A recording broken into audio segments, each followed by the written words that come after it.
new parliamentary report today says there is a grave risk that something like the Windrush scandal could happen again, and that the Home Office still need to learn the lessons. Well, it's been released today as it's 72 years, would you believe, since the SS Empire Windrush, it was a ship carrying around 500 people from the Caribbean, arrived in Essex, bringing across the Windrush generation. Well, one of those young people full of hopes and dreams who moved to the UK was nurse Agnes Fortune, the mum of my next guest, Trisha Goddard, who joins me now. Trisha, lovely to see you. What a beautiful looking woman your mum was. And she was one of this incredible generation. They were remarkable, weren't they? Yes, they were. They were actually asked to come to Britain after the Second World War. And really, it was the creme de la creme of the Commonwealth, because I think I've got my mum's ship log entry when she came over aged 26.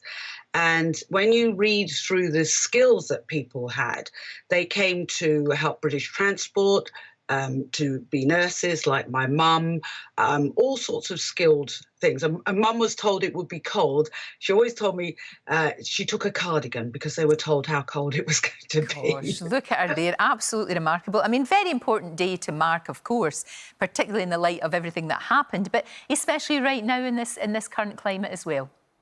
Yeah, it really is, because one of the problems, I think, with, and there's been a lot of talk of systemic racism, which sounds very scary, but basically I don't believe we teach history in the way we should. And a very important part of Britain's history are all those people from all over the Commonwealth, in this, my mother's case, from the Caribbean, who answered the call to come to Britain. And remember, in those days, Lorraine, it was like something like a 6-week journey. And those people never thought they would see their parents or their families again, because in those days you couldn't make a phone call. A letter would take 6, 8, 10 weeks if it got there at all, and mummy couldn't even be there when my grandmother died, and she only went back to the West Indies when I was a cabin crew member, and I could get her and dad a cheap ticket, and I would have been in my 20s, maybe about 24. So that was the first time she could get back. No letters.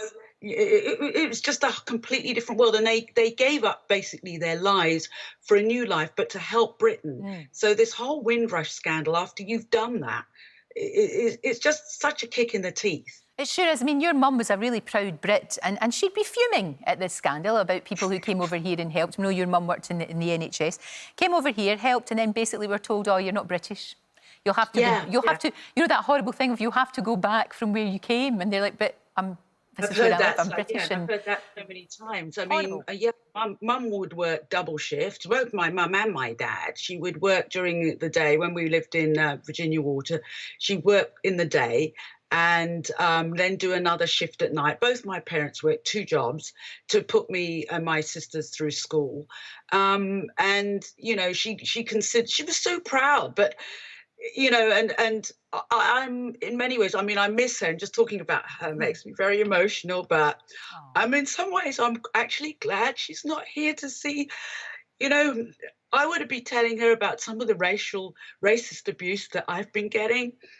And I remember when I was a little girl, I used to get talcum powder and mix it with water and put it on my face and pretend to be white because, oh, I'm sorry, Lorraine. It's hellish, and I can sympathise with you, but obviously I can't understand it properly. But that, when you're telling me that, it's absolutely heartbreaking. It really is, because these people come over here as well. They came here to help us. Amazing, like you said, with all these great skills, working, helping, and, sadly, did not get, by and large, a decent welcome. They faced terrible racism. I mean, we all saw the signs that were up on people's doors.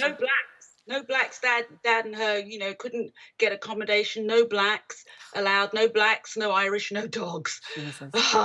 And, we went out to East Africa briefly, and then we came back. But my parents just slogged their guts out, and they were biggest campaigners for the National Health Service as well. And my daughters really have mum's spirit.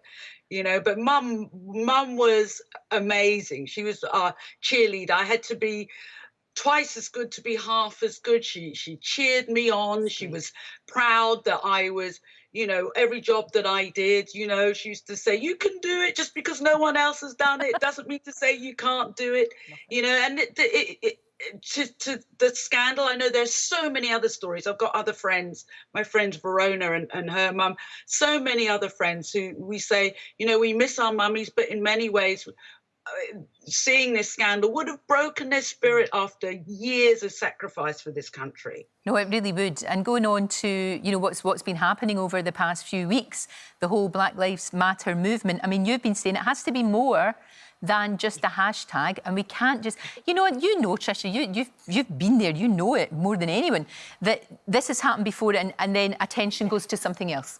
But we can't afford to do that now. We just can't. No, we can't. We can't. I'm hoping, like the Me Too movement, I think because of social media, there's a lot more discussion about it. There's a lot more, and I think things really do have to change, and they are slowly and surely. But I think it starts with education in schools, and not just education of Black children about their past, but all children. If you're going to teach history in this country, British history is British Commonwealth history, and it doesn't start with slavery. There were bad things done by good people. There were good things done by bad people. We have to teach the whole history of the Commonwealth and about what a gem all of those people coming from the Commonwealth to Britain during the war, all the Black soldiers that didn't get paid, all the Sikh soldiers. We need to be teaching children.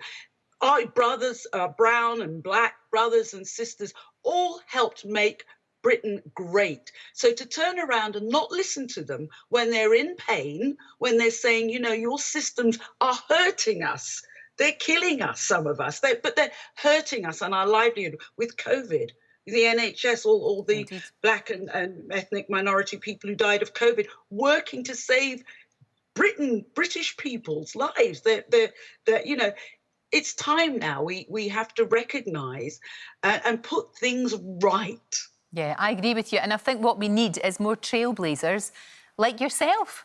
Yeah, because you are, and you continue to be, and that's what we need, Trisha. That is definitely the way forward. And you're bringing up your girls to be, you know, to be strong, independent women, and hopefully they will carry the torch onwards. I hope so. I mean, it is pretty tough at the moment, Lorraine. Yeah, I know. You know. God, my mum would be outraged. How dare you cry on television? Oh, I'm sorry. I mean, it obviously it goes right to your soul. You can see that. You can see that. I'm sorry. I'm sorry that you're upset. I'm sorry you're having to go through this. But because you are, it means it's going to be better for your girls and better for their children as well. That's the hope. I hope so. So do I. So do I. It's so good to talk to you. I can't wait to see you properly, though. We need a right good catch-up, Trish. Oh, a right good proper one. Thank you for joining us. You take care of yourself.